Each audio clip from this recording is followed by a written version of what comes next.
Hello, listener, to the first real episode of Axis and Allies. Wouldn't it be listeners? No, we only have one listener. We're Oh, setting low okay. standards so we can improve it over time, Swilly. Thank you.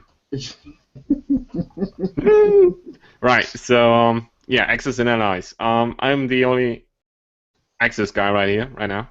The German, my name is Uber, and we got three ally people here. So, why don't you introduce ourselves, starting with Bill? Hey, I'm Phil. I'm one of the allies. I don't know where. I guess technically American, but a little bit of Slavic in there. But I'm a writer. I play video games because I'm a fucking nerd, and I make videos, let's plays, and a little bit of Twitch streaming too. So you might be familiar with some of my stuff, or you might not be. But like it or hate it, I'm gonna be hanging out in here for an hour. Beautiful introduction. Mr. Swilly, it's your turn. Hello, mortal. It is I, the over-dramatic man in the room with the scary voice. And I'm gonna stop now because that actually hurts my throat a bit. Your neighbors might call the police. I don't want them to come back again. That was painful the last time with the handcuffs. Anyway, I'm just gonna be the spaz. That's all you really need to know. Moving on. And as our first guest of the show, we have Ivan. Hello. So, was it scratching the throat? Can you do a golem voice, Willie? Who? A golem. No. Any? I dare you, double dare you. But anyway.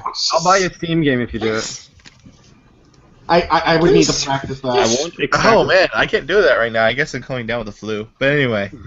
But yeah. It's me. It's on. Yeah. I do stuff. Currently. Intro. 10 out of 10. Yeah, 10 out of 10, it's okay, Oh my God, IGN. we relate to you so much. I do stuff. Graduated a little while ago from the university. So Whoa. just Lucky bastard. unemployed. You're older than me. I feel like a kid. No. I have to find the job. That's the problem. Hey, at least your GPA's not like in the shitter. Yeah. But yeah. What else about me is me? I don't know. Mr. Dorito Pop, you could start off by saying, or telling us, what magnificent games you've been playing this week. Oh, to get off my Binding of Isaac addiction, put on a Terraria addiction. So instead of doing an endless dungeon crawler, I have a very large map to crawl around. Alone. That's a good balance. I'm trying to get rid of all the crimson in the small map I have. So I'm before I get into pre-hard mode. So I'm just like digging through everything. So did they add any new stuff to that? Because I played that game when it came out for a few hours. But is there like DLC, or did they make free? It hasn't been expansions? DLC. From what I looked, they just update the game, so they stack on complexity. Depends which version you have it, because I remember back in the day. Also, I just started playing now because I heard about it, and so many things were kind of spoilery. So I waited until I forgot most of everything, and then it came in like brand new. I'm like, oh yeah, I kind of know this game. And like, oh, it has Cthulhu features in it, and it's like, okay, it's H.P. Lovecraft related. And then My opinion about that has already been stated in the previous one. yeah, that's why I said ! To go with Swilly. But it's depends which version you're in, because they're going to eventually update it with 1.3. So it depends which version you're at, because they did Does it have update new stuff monsters, with 1.2. What's that getting? It's like new monsters, new bosses. Well, I haven't gone to hard mode yet, so I'm doing everything in pre-hard mode before I have like everything organized, I guess, in an OCD form before I go into hard mode. and then cycle everything through there. Um, You play I anything else beside that? I'm going to play Siberia. I really like adventure games. Um, but that's only a few minutes. But no, just the Terraria addiction. Besides doing everything else that's not game related in my life. Hmm. But yeah, it's just like when my internet goes down, I just play offline mode. That's You a know, good idea. I like my, that. my, my little guy just an hour, and then 2 hours, then 4 hours, and 8 hours of no sleep. Hmm. Just digging. Digging. Gotta do that digging. Yeah. Phil, what did you play this week? What didn't I play this week? I played a shitload of Binding of Isaac because I decided to recently start trying to get into streaming. So I started using my Twitch channel more, and I hosted like 2 or 3 streams. So I went like oh yeah, I think it was like 2 or 3 hours per stream playing Binding of Isaac and talking with my Twitter followers. And I was kind of surprised how fun streaming is because usually I would just get like maybe 3 to 5 people in the stream, but once you're once you're kind of used to using Twitch and once you have a lot of people like following your game and stuff like that, it's really fun to hang out and just play a video game with like a bunch of friends and stuff. So I've been doing a lot of Binding of Isaac. I just got Darkest Dungeon from a friend for as a birthday present, so I'm gonna be downloading that after we're done here. And I think I might play a little bit Crusader Kings because I've heard really good things about it, but I've heard it's really, really difficult because it's paradox grand strategy kind of game. But I hear it's really fun once you like get the hang of it, so I think I'm gonna stick with that. I have a question about the what is the correct word for putting your mind into the game, because I noticed people that play who stream and then also talk, or when they do let's plays, that Mm. their perception isn't completely in because they have to take the other part of their brain and give dialogue. So have you noticed anything like that? Like some perception's not there? Because with Binding of Isaac, one indicator is that if you miss a gray rock, though in Rebirth, it's a lot harder to see those special rocks that have items. Yeah, yeah. I noticed when I first started doing Let's Plays, which was last May, I came across that problem right away because there's like a lot of different guides and stuff like that for someone who wants to start a Let's Play channel. And one of the things people will talk about is the benefits between post commentary and live commentary. So of course live commentary is you're playing and you're giving commentary. Post commentary is you play the game and then you commentary over it as if you're doing it live. And that allows you to kind of focus more, and because you're not focusing on playing the game, you can just focus on the commentary you want to have, but it sounds not as good because you don't get like the raw reaction time. But yeah, so when you're doing a stream, because you have to manage not just what you're saying and playing, you have to also manage like your chat room and respond to people, like respond to your fans and stuff like that.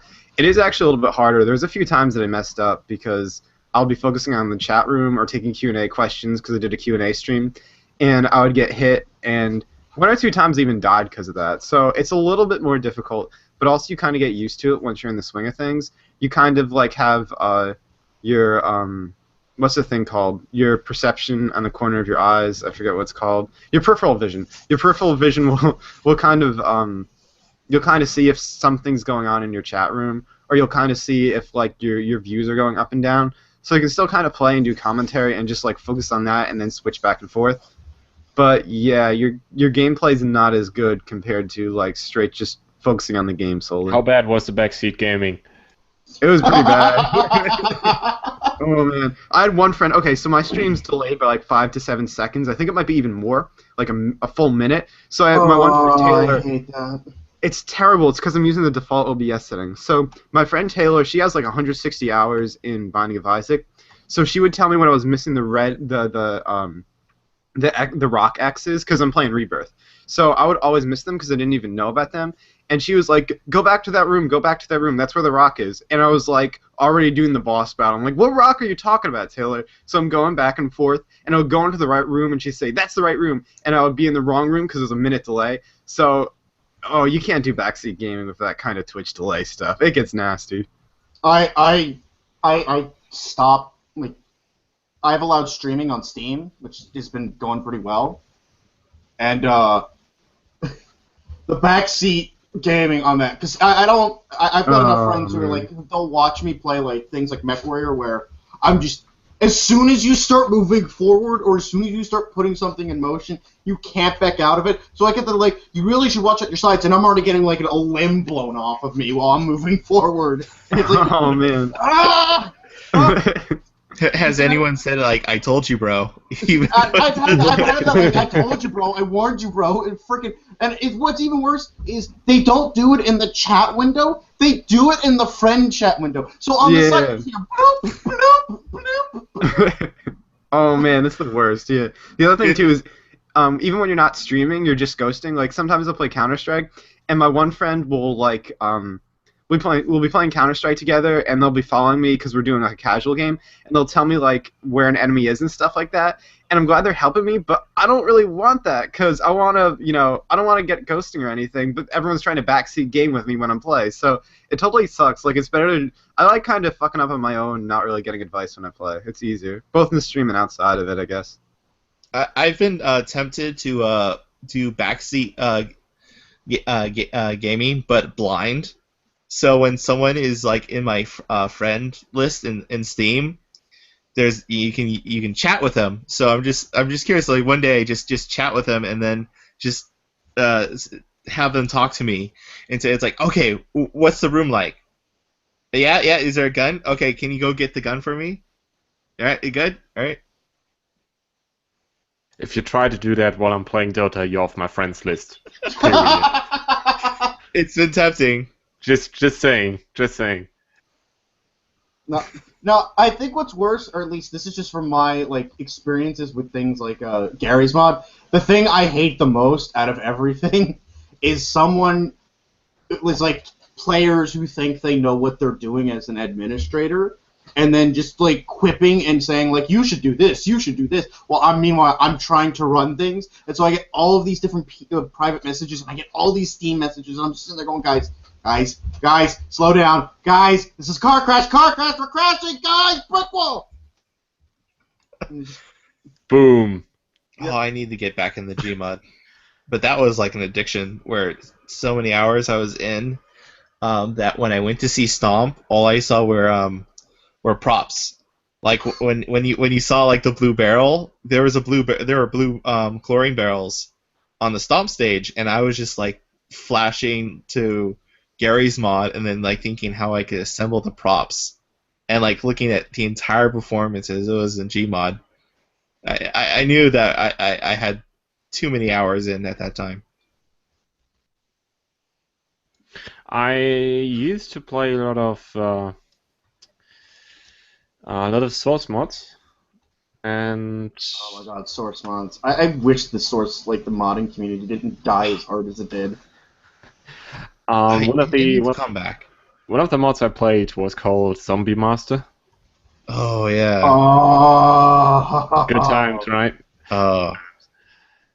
They had like so many good maps. It was like, okay, so like the usual idea of Zombie Master was, of course, you had like the Zombie Master and you had survivors, and there were like objective-based maps where the survivors had to do stuff, and the Zombie Master could directly command zombies and spawn them and use traps and whatever. And it was, there was a map. There was it was like this. There's this area where it was really small, and a lot of people were spawning there, all the players, and there were like a lot of traps. And so the Zombie Master was using all those traps to kill like the players, but because the players could also activate the traps themselves, I would say roughly 80 or 90% of the players got killed, were like team kills by other players just messing with the traps, and it was so fun. But that's like 6 years ago. I'm looking at the videos. Like, was this through the pure source mod, or was this through an iteration through Gary's Mod? No, this was like its own mod. So this wasn't a map for Gary's Mod. This was like its own modification. It's called Zombie Master. I think they even made like a follow-up. Yeah. I remember Zombie Master, but I also remember playing another type of zombie game. That was an iteration through Gary's Mod, where it was zombies versus humans. Okay. where if you died, you become a zombie, so the tides would turn. It sometimes start with 1 or 2 zombies players, and then they would come in, and then over time you'd get more powerful zombie selections. And then if you killed zombies, you got money or something like that, or more powerful guns, so you became stronger. So you had to participate. I like those RPG systems. I think a lot of maps and mods had them. It was like 5 or 6 years ago when I was like a regular student and didn't have much money. But those like modifications and those maps for like, or even like the regular surf maps for Counter-Strike. Like I spent so much time playing them, and they were so enjoyable, and you didn't even need to pay anything for them. That's the reason why I got Half-Life, because I appreciated the mods, and really liked the mods, even though I didn't make any mod content myself. I appreciated programming and creating it yourself. So when Half-Life 2 came out, I got it just for the source engine for mods, because that's a bang for your buck, because you get practically endless content from other people creating stuff, and Gary's mod happened to be that one mod that came out from it, which I played a lot. Yeah, definitely. The amount of content and the amount of fun that you could get out of Half-Life 2, oh man, that was really good. That was back in the days when I didn't have like a broadband internet connection, so I had to like get those mods from like magazines with CDs in them, and Oh, I still have my PC Gamer demo discs, which would have mods in, and then I have They Hunger on CDs. Yeah. I recently found like a YouTube recording of like there was a VHS demo tape of like really just demonstrations, like just like a 30-minute video on a VHS about like Nintendo 64 titles. And I remember watching that countless times, because I'm like, oh man, there's like so many games on them, and I will never be able to like play them all. But just watching those get me super hyped. I've seen the VHS tapes for pinball machines. It's like, oh yeah, it would give you money to have this pinball machine in your business, and then it go into details and. That's just me. That's just me liking pinball machines. No, I mean, if I could get a pinball machine for me at home, why not? Or just at the office. I mean, why not? It sounds like a good idea. Problem is, those things will break down, so you have to know your electrical, mechanical. Oh yeah, right. They components. tend to do that. Okay, so now that we talked a bit about those, Swilly, Mr. Swilly, Swilly Yes. Swillington. Is there anything that you played this week that's a bit extraordinary? I tried playing Dead Space today. The Oh, mouse decided that wasn't gonna happen. didn't have any of that shit. The The first one, or which one was it? the first one's the port is horrendous. Jesus. The best one. They warn you about that crap with the port, but I didn't realize it was that bad. Like, it says it's full screen, but my mouse cursor, like my Windows mouse cursor, is straight on the screen, and I can slide it in and out of the fucking window. That sounds nice. Did you try borderless windowed? I How many screens do you use? used 2. Oh, okay. So that might be an issue. Yep. Yeah, it was really bad. And then I played Sims for a bit, and yeah, I'm having fun with the Sims. Sims is definitely a good time. So which game did you We play? talked about Battlefield Hardline the other time. Sorry? Hardline. Oh, Battlefield Hardline. Did we talk about it the last one? No. Oh, okay, so I played during the beta, and you know what? This was like a couple weeks ago, because the beta's over now. Although I wish it was still going. I was enjoying myself. I think You were the only one that was enjoying himself, because I heard a lot of people said that. Really? Uh, I really liked it for some reason. Like, it was just. People were... It was like I have Battlefield 3, and like I didn't enjoy the multiplayer at all, because like I don't know. I have a thing against snipers, and snipers suck. And it wasn't nearly as bad on these maps as it was on Battlefield 3.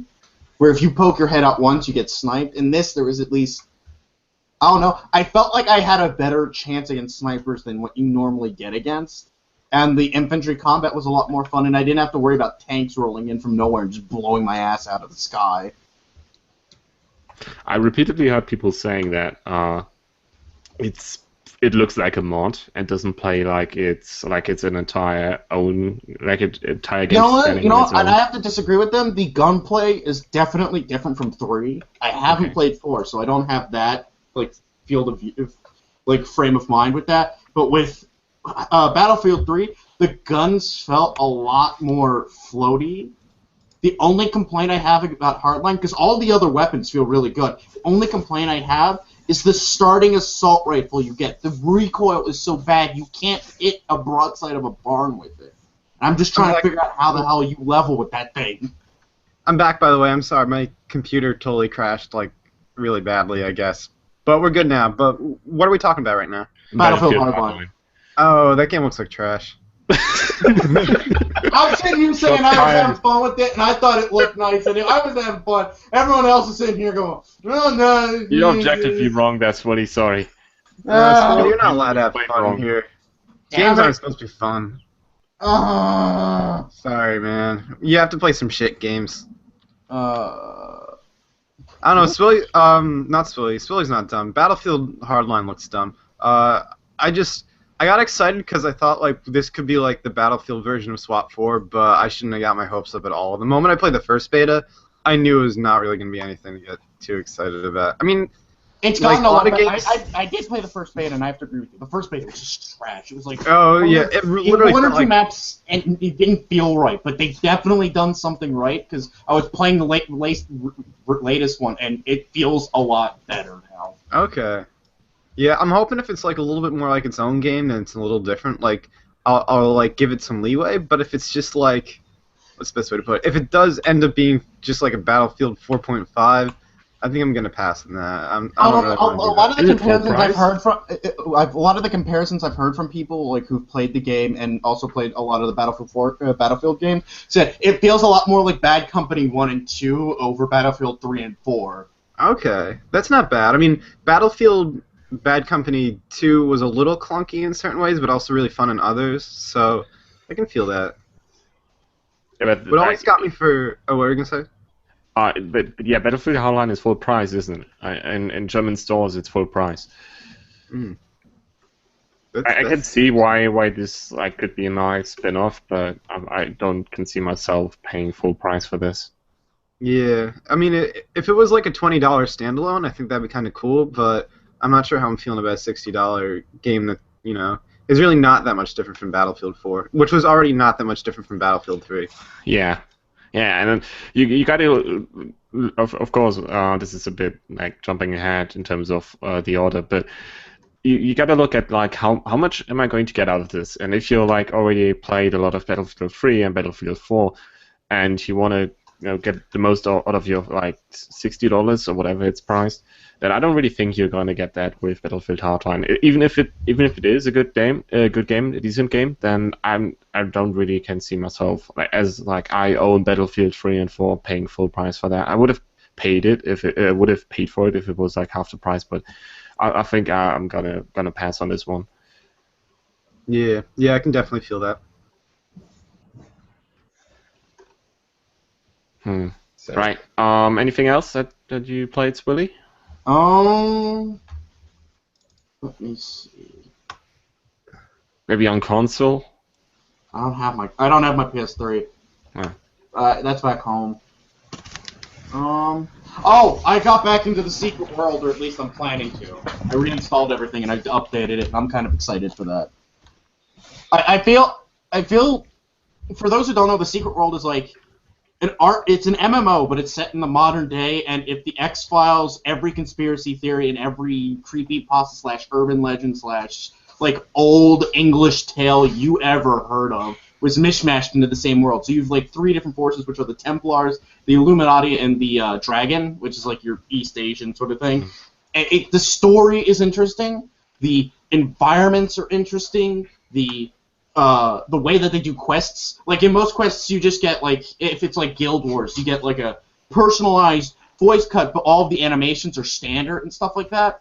Or if you go to World of Warcraft, it's all like just text mainly and just someone flailing their arms about and flapping their mouth up and down like they're talking with a lot of, I don't know, like they're eating something.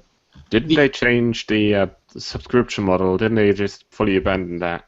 Yeah, it's now free to play. Oh no, it's not free to Is play. it? You purchase the base game, and you get chapters 1 to 4. And then they've been adding what they call issues, because they usually use this like for poster art, like comic book stuff, and they actually release mini comics with it. Mm-hmm. That you can get those as well, and it continues the story. I'm really interested in it mainly because the combat's boring. They really do need to fix the combat. I don't see them fixing the combat, but they're actually taking a look and trying to make it easier for new players. The biggest thing I love about it is the world itself. And the fact that every quest you get is not only different, but you also have quests like investigation, where there's not really any combat. Instead, you have to figure out riddles and clues to get to one location to the other, solve puzzles and stuff like that. It's really fun. And then there's the added fact that every quest you get is, at least on like a mechanical level, they can be similar. But the way that it's presented, each one is mocapped separately. So they all have their own separate thing. They're fully voice acted. They're fully animated. It's really nice. The presentation for it is fantastic, and I just wish the combat was better. If the combat was better, I bet you that game would be swimming in Dosh. So it's the world is literally Supernatural, the MMO. Yeah, and it's based around this idea that there's like this grand conspiracy, these 3 different factions hiding all of this supernatural shit away from the general public. On a side note, speaking of the secret world, the designer behind that, Ragnar Thornquist, also created the Longest Journey series. So, Dreamfall chapters, which is the latest part in the series, which is episodic. Part 2 is slated for March 10th. And I backed that game, and even though it's a lot easier than all the previous in the series, that's just the beginning. It was said to be easy, but anyway, part 2 is coming the 10th. So how's that series doing financially? Financially, I'm not sure. I mean, they're able to make a profit and keep going. They've split it into 5 parts. I thought it was 3, but anyway, so they have it to 5 different chapters to conclude with the Dreamfall part. It's kind of complicated when you talk about the overall story of Longest Journey because it involves multiple characters. I'm just really excited to get back into it because they've apparently changed a bunch of shit. And that's why I'm ranting about it and singing its praises, even though I will equally say that the combat is absolute shit. Yeah, that's kind of the same thing with Dreamfall, the first game. Wait, that had combat? I thought those were like adventure only games. The publisher wanted more combat oriented, so they added combat into the game. One of the parts. Wow, that's weird. Yeah, it's an adventure game with a little bit of combat scenes. Okay, so one part is that there's an unstoppable enemy, and it's somewhat broken. So if you go into fight mode when you get in the closer proximity of certain creatures, particularly if it's unstoppable, you can't run away. You can only run away if you have won or you're too far away from that person, and you have to use stealth if you get caught by that monster. Or not caught, but try to avoid the monster. So it also has stealth in it. But it's so broken weird. To where sometimes if you're hiding behind a rock, it will enable the fighting mode, and then you're screwed. So I can imagine what the management meeting was like. So there was probably like one of the lead designers was like, we made this awesome adventure game. And one of the management board was looking at them straight up. Does it have explosions and battles and stealth sections? No. Denied. The story is so good in that series. I don't want to spoil it. I mean, there's some things where I can spoil it, but then it's both science and magic, and it gets really complicated behind that. I mean, there's implication of a Boris to where everything will loop back into the very beginning, and it's all I can say. If I say a certain character dies, it doesn't mean that they'll be end of that character. If That's that makes interesting. sense. Yeah. That's cool too. Because one of the I'm not going to spoil for people listening of one of the characters of was it Zoe or not Zoe Castillo, but I can't remember her name. But anyway, the first character, main character from the Longest Journey, she'll have a wrap up story after Dreamfall chapters, unless they change something. But they plan to have a kind of a tablet walk like similar gameplay to The Longest Journey than the walk around like in Dreamfall. But it's all I can say is that the character and the human level of what was conveyed and expressed is really good. Trying to think something else that involves that in the secret world. But yeah, the combat it has never been great, so they removed the combat for Dreamfall chapters, unless they put it to QTE. But let me guess, people wanted it back. Well, no, it's kind of contradictory. You know, I will say that as spoiler that in Dreamfall they gave all the characters a moment where they fight, so they're all capable of defending themselves. Particularly the main character, Zoe Castillo. But the thing is, in Dreamfall chapters, she has amnesia, so she'll start from scratch. But there's no implication that she's going to be able to fend herself off. So it's like they made her weaker. It feels weird because it's like when you have a traditional story. If the person knows how to fight, they keep that fighting strength or resilience with them, and so that kind of goes with gameplay. If you introduce a mechanic, let's say fighting, into a series, you keep that fighting mechanic along unless you change the character to a brand new character who won't fight like the person beforehand. But with Dreamfall chapters, they're getting more away from the fighting. There might be a QT because they still have the male character The QTEs are who is fine, a fighter. as long as you don't use them too often. I mean, it's like a bit of a Fahrenheit, like, or Heavy Rain. Okay, so they use them a bit too much, at least Heavy Rain, but you can use that to spice up adventure games a little bit. Don't get me started on my disappointment on Indigo Prophecy is getting a remake. I already have it on Steam. Played it. No. Okay. The thing is, okay, this is how disappointed I am. I'm a fan of Omicron. The like game with first David game? Bowie in it. Okay. And so just hearing like, oh, he's got a new game. And it's like, oh, I'm so excited for this. And then it just comes out and I didn't really play it, but then I hear people see how bad it is, and then I really got to see the playthrough through Two Best Friends, and I'm like, oh.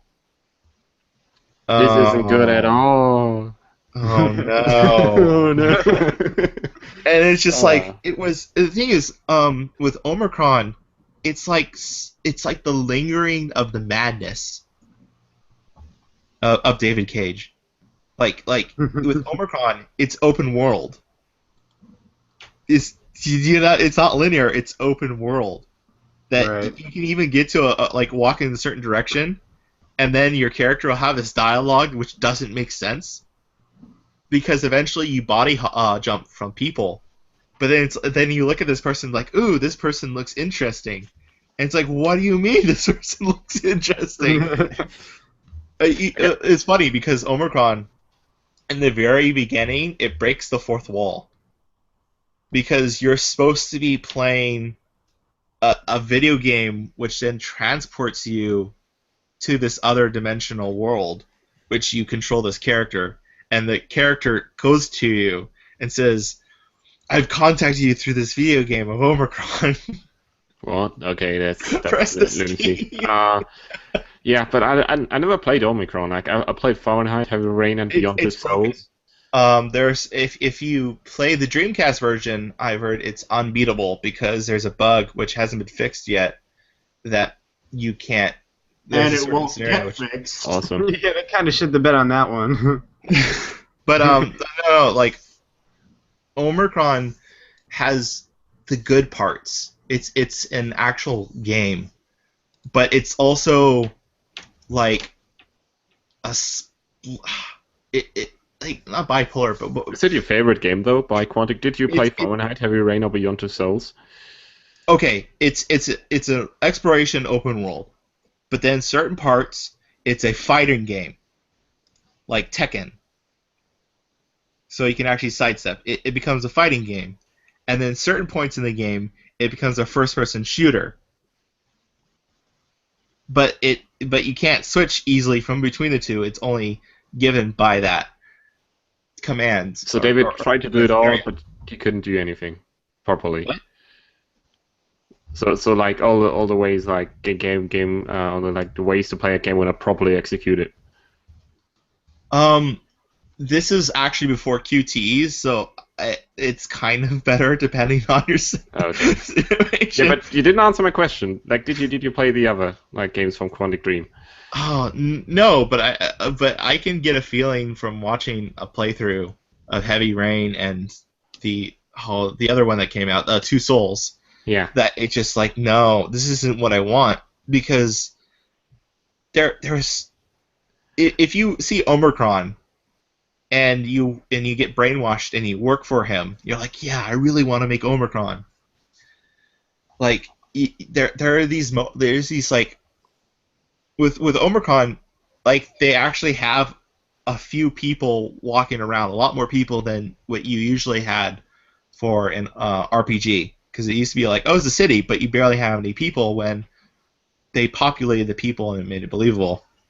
Also, it had some interesting moments where one of the missions that you had to do was go to a David Bowie concert, and the David Bowie concert was unskippable, so you had to go through an entire song of David Bowie, played by David Bowie. But there is optionals of going to see him again, and he has different songs. But it's non-linear. Like, you can walk around. I don't know. That's my rant. That's my rant on Omicron, that I have been disappointed before the Trilogy of Sadness. Yeah, I mean, when you're saying you've been disappointed in a game by David Cage, I can tell you're not part of a minority. Yeah, I don't know. Promises have been made. Fahrenheit was quite okay. Heavy Rain was, I think, one if not the best game they ever made, and Beyond the Souls was just a fucking train wreck that somebody set on fire, and later some drunk guy came along and pissed on the corpse. Like, it's just, Beyond the Souls is a fucking mess, and I try to enjoy it. I really tried to enjoy it. I was sitting in front of a place and like, gotta like this. Heavy Rain was better than I expected. This game is going to be good as well. And I played it. And at the end I was like, God, please stop. Don't ever, no, just stop it. Like, stop while you had, you made Heavy Rain, and now you made this, and just don't bother. But yeah, talking about people who made, Disappointments. yeah, talking about disappointments and people Now. people who make too many promises. Peter Molyneux. Right, so there was an interview. Let's get a bit into the news. There was an interview this week with Peter Molyneux on Rock Paper Shotgun, and that interview was poorly handled. And now we have people arguing on the internet like, "Oh my God, was that too much, or was that good criticism?" And then Tim Schafer came along. Like we talked about the interview last week, and then Tim Schafer came along and was like, "Listen, man. I'm here to defend my friend Tim Schafer." And I'm like, you both messed up. Like, No, I think the only reason why Tim Schafer defended himself is because he knows for a fact that he's done the same thing. And I know there's mixed opinions about Tim Schafer. I don't like him. Not because he doesn't make good games. I will praise and sing for Psychonauts Up and Down, because that was a really good game. But he mismanages money so much. He got half a game done, and somehow it's the best thing ever. There is supposed to be a second episode, and we have no word on that. Another game was fixed, and they released it before it was even in an alpha state, and then said, yeah, it's perfectly fine. Oh, it's in beta now. The second act of Broken Age is in beta, apparently. Oh, Great. okay. Good. Still late. That took, like, how long? Very like long. a year, man. Jeez, I have the first part. I didn't even play it yet because I know I might as well not get my hopes up because I'm gonna be waiting like 5 years for part It was 3. alright. So. It was an okay adventure game. Yeah, It was okay. good. I liked it. My only problem is the fact it took so long and they spent so much money on it, and we only got half the game. That part 2 should have been with the part 1.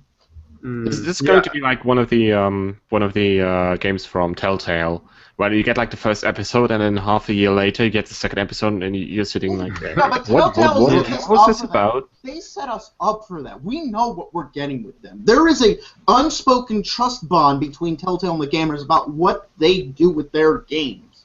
It's still ridiculous. Like, you can't really defend that. And we don't pay like $60 for each of theirs. We pay like $15. So there's that right off the bat. There was no communication about this from Double Fine and the gamers. There was no form. It was just like, here's Broken Age. Wait, only half of it's done. We'll come out with a part 2. Double Fine is a pretty bad history of whenever whenever they do Kickstarters and early access stuff, usually early access stuff. It's like they'll push out some kind of beta or alpha or something, and they'll push it out and they'll allow people to play it early, but it just kind of sits there and it doesn't really get fully released. Like that happened with Space Base or whatever. Yep. Space Base Oh, DF9 or whatever it was. DF9. Yeah. That's the one I was talking about. How it was like unfinished as hell, and they released it. It was perfectly fine. And the thing too is Double Fine has a really good. They have a really good history of finding really cool kind of developers and teams and pushing their games out and making good stuff from that they kind of like take in and outsource. But when it comes to their own games, they do that shit, and now it's really hurt their credibility to use early access. Like, I want to get Massive Chalice, but if it's going to be just like a DF9, why bother? I'm either going to wait like a year or just not buy it at all because I don't know what's going to happen with that game, and it's not quite ready to go yet. So it sucks because now I don't know, like, should I trust Double Fine? Is it okay to? Is Tim Schafer going to screw me over? Should I just buy the stuff that's non-early access? And, I think what really bothers me is that Schafer isn't taking accountability for that at all. Whereas with Peter Molyneux, you always knew that there were certain design ideas that were not going to get into the game because he has this very huge scope. But he usually takes the ideas that he doesn't get to implement and he puts them into the next game that he works on, or uses that as a starting point for more ideas. So with at least with Peter Molyneux, I always knew what I was going to get. With Tim Schafer, he could push out a game that's really awesome for $15. And that I didn't expect, or it could be like a $30 game that's early access, and I have no idea if it's ever going to get finished. And at least with Molyneux, there's consistency. With Schafer, I don't know where the money's going or anything. Yeah, the other thing is there's posts about people defending Tim Schafer about budgets. Like, this is a perfectly normal budget, and all I have to say really is you know what?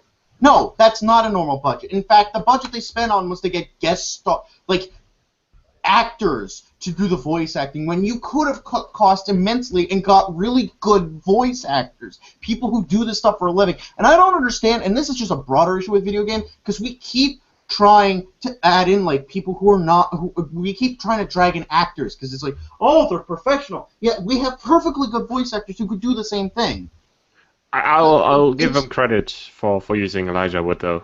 He did a good job. I don't know how much money he took for that, but if he takes immensely more compared to regular voice actors, then I don't think. No, most actors, especially Elijah Wood, anyone who's been in a big movie production, usually takes immensely more money to bring in to do voice acting.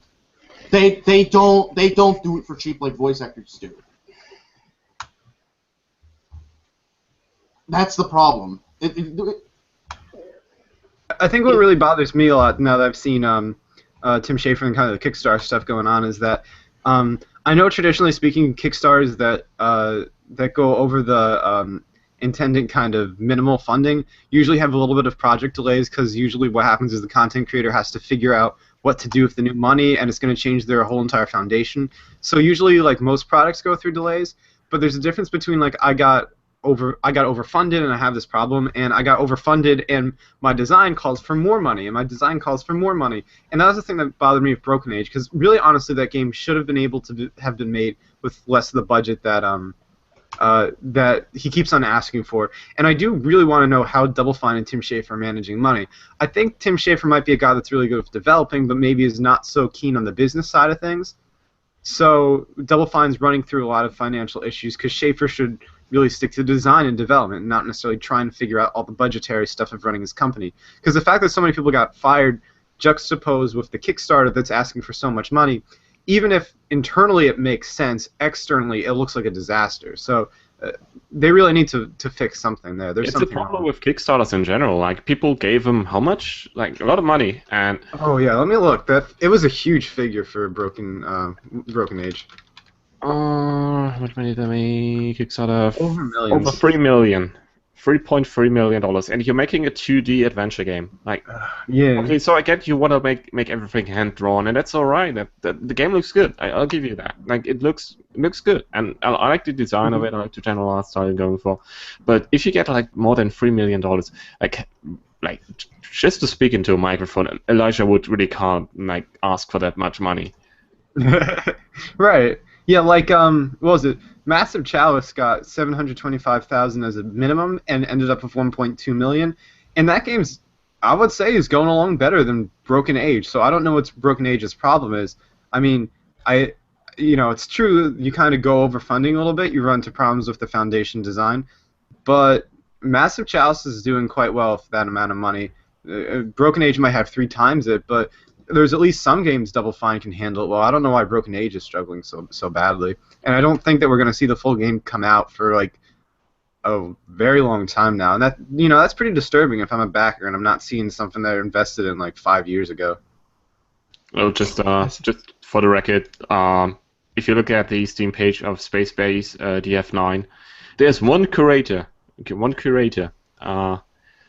recommending this game. And it says, a Double Fine game, build a home among the stars for a motley population of humans and aliens as they go about their daily lives. And this recommendation has been written by Double Fine Productions. Like, the only curator recommending this game is Double Fine themselves. Oh, it seems. man. You might as well just Tim Schafer might as well just go to Kotaku and write an article about it. And this is another thing. Like, there's like this game, but then like Space Station 13 is this old-ass game, and it is still going, people still play it, and it is free, and it's literally, it's not the same thing, but it's close enough to to Deep Space, or whatever, oh my god, the name, now I'm getting confused with Star Trek. Space Base. Space Base. Yeah, it's close enough to Space Base that you could literally go, I would rather have a giant panda squish me in Space Station 13 than deal with this crap. Or even better, go to Prison Architect, which is made by Introversion, or Vision, and they've been making that for a while now. They keep it up to date. That's been on early access for a while, and they keep it up to date. And they didn't ask for that much at Kickstarter. They even Kickstarted it. I forget if they did or not. I know this may be a bit overambitious, but in terms of those kind of games where you're asking publicly for money, I want developers to be transparent. And I wouldn't mind. Actually, we should maybe push this to a point where people are where people say, give me fucking flow charts and give me like pie charts or whatever, because I want to see how much of the money that I'm giving you is actually being spent on this. And I'm not going. Of course, people might just be judging like, why did you spend like 500,000 on marketing? But that's a way to like give information to the people who are trusting you. And why not just make more information publicly available? So I know people are afraid that they try to hold you responsible for your mismanagement, but that's something that you should maybe step ahead and just do that. So people like Tim Schafer or Peter Molyneux just don't ruin the reputation of those of those people who are asking for money on Kickstarter. Right. Yeah. I mean, it would be different if it was like a situation where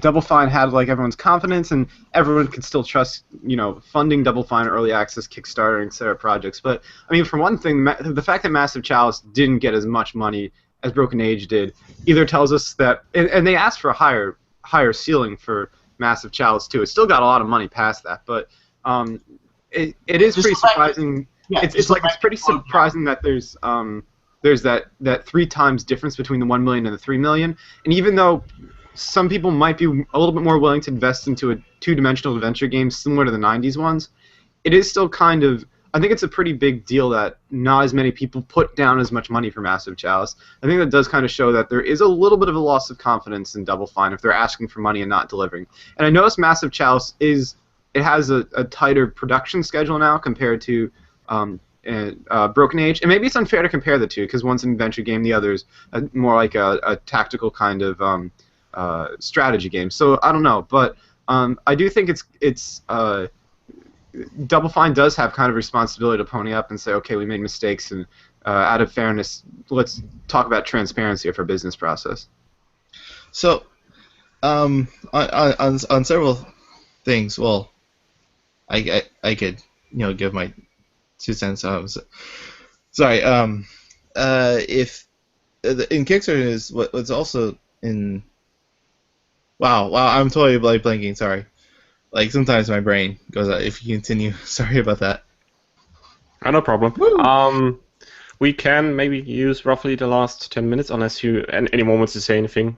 Well, okay. So on Kickstarter news, there is a Kickstarter for an Ultima-based game of Ultimate Underworld, but it's an Underworld game based in the Shadow of the Avatar series, and the Avatar based on Ultima is an Origin game, and one of the other Origin games was Star Citizen, which the Wing Commander, and now there's Star Citizen, which is now 70 million backed, unlike Double Fine, and instead of having so much hours in there, Star Citizen it's going to have a 50 mission single player, which will give you longer than estimated 5 hours. And a game that came out that had 5 hours is The Order. Whoa! Heavy accusations have been leveled against the Order. It's like I Illuminati kind of kind. from there. Yeah. Very poorly, but I segued my segue all the way there. You segued your segue right off the cliff, like the inventor of the segue. You segued on your segue with actually, segue out of 10, which is actually not a joke, by the way. One of the inventors, not the inventor of the segue, he drove off a cliff with a segue. Like, I'm not even joking. that actually happened. Did it take 5 hours to get out of that ditch? Huh? Oh, for 5 hours of The Order. Oh, the Order. Tesla powered. Is anyone here qualified to talk about it? It's Jimmy Heselden, by the way, who's the inventor of the Segway and drove off a cliff. Can anyone say anything about the Order? I gotta be frank here, I didn't watch the videos because I was like, game doesn't interest me that much. I heard I have some friends that might get it and some friends that might not, and I know what really review scores in Metacritic, if it was just like 1 or 2 people that had weird scores or like weird different kind of contrasting opinions, I think it'd be different, but I noticed just in general it seemed like it seemed like there were so many people panning it, and I knew looking at the previews and what direction they were going, and it was trying to do cool things, but it wasn't going to do them that well. And then seeing some of the leaked footage that came out recently, and seeing some of the problems that people noticed at E3, how it seemed to like be a little weird with jumping into the cinematic action and then jumping out of it. It's a shame. It's one of those games that could have been really good as like a semi-launch title for PS4, but I don't think it's going to be as strong as people want it to. The PS4's been out for like what, a year? Yeah, so that's not. It's missed the launch window. To be honest, I'm gonna give the Order the same benefit of the doubt I gave Resistance: Fall of Man, because Ready at Dawn started making the game before the PS4 and all the final things had been put out yet for the PS4. So they were already at a disadvantage. Then the PS4 comes out, and now they have to do all this other stuff to make it work with the console. So I hesitate to really lambast them for doing this kind of stuff because it's only been a year. The architecture's still getting used to with developers. You could say the same thing about the 360 and stuff like that. And you know what? It shows a lot more promise from a universe/lore point of view than a lot of the games that have come out for the consoles and for PC in general. It's definitely something different, and I'm excited to see if they continue moving forward with it, which I feel like they do, because they did with Resistance Fall of Man, even though that got banned as well. So I'm curious to see what will happen next. Do you think it was overblown then? Or do you... I feel the criticism level of the game is completely legitimate. However, this is also Ready at Dawn's first original IP. They've never done something like this before. And they went ambitiously toward a new universe with their own ideas behind it, instead of doing something like making something generic. They wanted to make something different. People talked about how they recycled the final boss animation, but that was during a beta.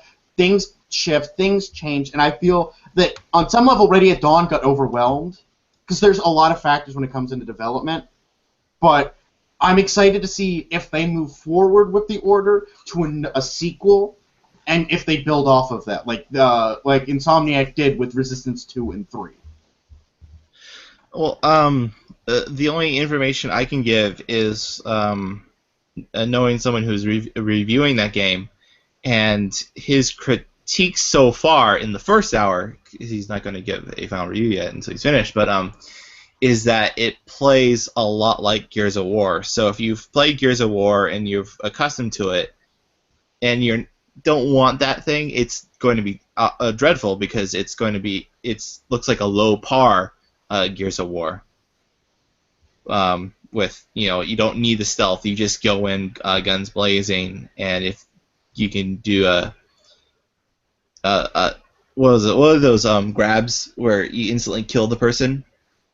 I can't remember the thing of in third person, but of Gears of War. But you get those, and you just go after the person. And you don't have to shoot them. You just get up close enough to them and slam them against the wall, and they're dead. Yeah, it's lovely referred to from Yahtzee as the "fuck you" button. Yeah, yeah. Yeah. It really comes down to how much do you want a game to hold your hand while you're playing it. I'm reading on Wikipedia that apparently the creative director said that the game was influenced by Uncharted 2 Among Thieves, and I think Uncharted 2 is definitely my favorite game for the PS3, because it really had this. It had the cinematic feeling to it, but at the same time, the game wasn't like putting you into a corridor and saying you can only do this when I tell you that you're allowed to do this. That's the other thing, is a lot of people complain about the QTEs, but if anyone's played the original Uncharted, there was a lot of cinematic stuff going in that, and a lot of the final boss, especially against I forget his name, but it doesn't matter because he was a Spanish hoodlum. The final boss, that was QTE almost the entire way, like that final section. Are you talking about the first Uncharted though? I'm talking about the first Uncharted, yeah, and okay, even then, in the second and third, you could say they weren't QTEs, but like especially with the third one, there were QTE-like moments. So I hesitate to really pan the Order 1886 when we've seen with Uncharted that as long as the story's good and as long as it's compelling, people will enjoy it. Mm.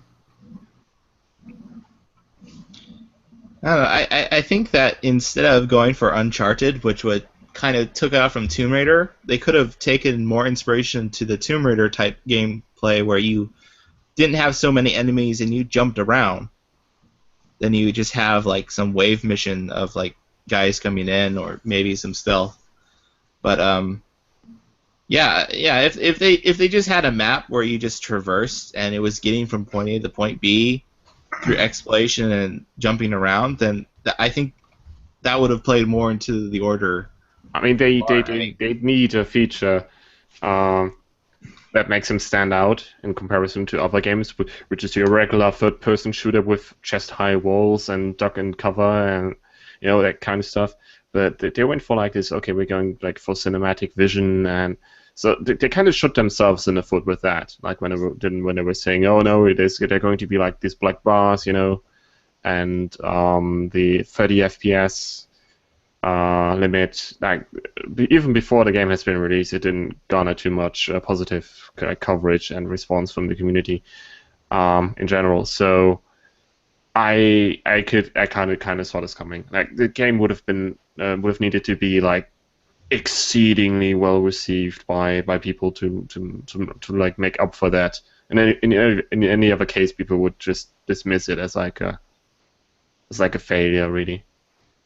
I think it would have saved it if they just had a 3D gear from Attack on Titan, and just zip around the Victorian era. I think that's what would have saved it. That's my 2 cents. Just different gameplay, make it a platinum That was a lot game. less than 2 cents. That was like a half penny. Well, my 2 cents is quite inflated. Oh, okay. You have to account for the ruble crumbling in recent weeks. I think, Okay. I think this has been an hour. Roughly, yeah. So. I just want to say too about the order. I feel like it could have been so much better than it was, and I know there's probably going to be some people that buy it and do end up appreciating it and feeling like it's a fun game, but it really does feel kind of sloppy, and it's a shame that there's still plenty of developers that are looking at next gen, which is I guess now current gen, and seeing PS4 and seeing Xbox One still saying this is stuff that I can put poor quality games onto and people will buy it. And, it does feel like a slap in the face, especially because Order got hyped so much, and by this point I think everyone's kind of realized that you can't trust hype and you have to really look at things from more of a fair and objective kind of standpoint. But at the same time, it sucks to get pulled in and then realize that a game you're looking forward to ended up being kind of crappy. To counter that, every time we have something like this happen, because this has happened before, every freaking time we have someone say, well, now people learn not to get hyped up. What ends up happening? Something big gets announced and everyone gets hyped up and then they get disappointed again. Well, I mean... I think the hype train is not something you get off of. It's like Mr. Bones' Wild Ride. It just keeps going.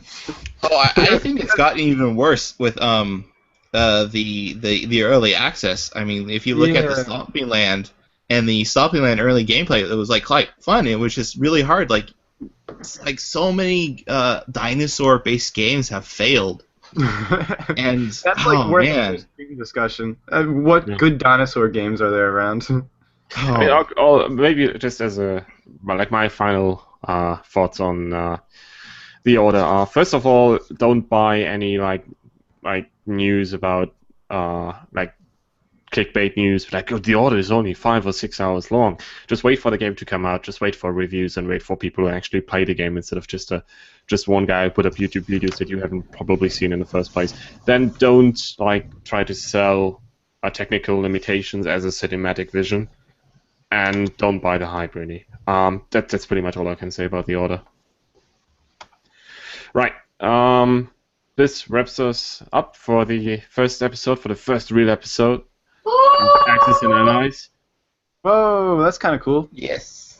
And once again, thanks to everybody who's been listening. Thanks to everybody who attended. Thanks to Hyphen for being our first guest. Oh, yes. Yeah. Your customary cut open coat will be sent to you in 5 hours. Make sure you put the pentagram in right, or I will have to devour your soul. Oh. Yes, I think I walked into the wrong stream. Greatly appreciate it. I'm sorry I'm not like my former self. I've only been going on for sleep for 3 hours sleep for a few days. So, but yeah, great. Thanks for allowing me to be the first sacrifice. There'll be more. Don't worry. Yes. Oh yeah. I have the chainsaws all filled up. Right. So while Swilly tries to get the chainsaws running for the next week, thank you. Sorry. Video games. Goodbye. Bye.